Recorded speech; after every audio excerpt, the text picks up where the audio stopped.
महिलांनो, आज देशामध्ये आणि काही राज्यांमध्ये महिलांच्यावर अत्याचार हा अक्षम्य गुन्हा आहे, त्याला माफी नाही।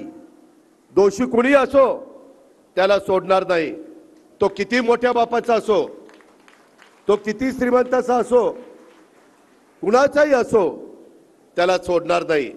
सरकार येतील सरकार जातील, ताम्रपट घेऊन कोणी जन्माला आलेलं नाही, पण महिलांच्या सुरक्षेबाबत कोणालाही पाठीशी घातलं जाणार नाही। महिला सुरक्षेत सर्वोच्च प्राधान्य हे आमचं त्या ठिकाणी राहणार। राष्ट्रवादी काँग्रेस पक्ष त्यामध्ये अतिशय आग्रही भूमिका घेऊन पुढे जाणार। हा देखील आणि पोलिसांना जे जे इन्फ्रास्ट्रक्चर लागेल, गाड्या लागतील, आणखीन काही लागेल, ते सगळं देण्याची जबाबदारी सरकारची म्हणजे आम्हा लोकांची राहील।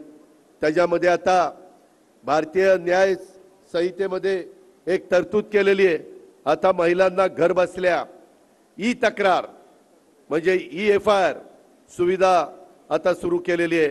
नवीन कायद्यात अशा प्रकरणातील दोषींना आता फाशीची शिक्षा आणि जन्मठेपेची शिक्षा, आता बाकीची भानगड नाही। जो महाराष्ट्रातल्या माय माऊलींकडे, मुलींकडे, बहिणींकडे वाकड्या नजरेने बघेल आणि ते सिद्ध झालं तर त्याला फाशी, बाकी काही नाही। फाशीच ही विकृती आहे, ही नराधम आहेत। असली माणसं समाजात नको। ही माणुसकीला काळीमा फासणारी जमात आहे, ह्यांचा बंदोबस्तच करायचा।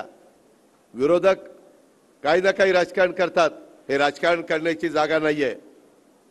राजकारण निवडणुकीला आपण करू, परंतु समाजामध्ये जातीय सलोखा ठेवणं, समाजामध्ये एकी टिकवणं, धर्माधर्मामध्ये वाद होऊ न देणं, हे आपलं सगळ्यांचं काम आहे। ते हिंदवी स्वराज्याची स्थापना करत असताना छत्रपती शिवाजी महाराजांची शिकवण आहे, ती शाहू फुले आंबेडकरांची शिकवण आहे, ती त्यांची विचारधारा आहे।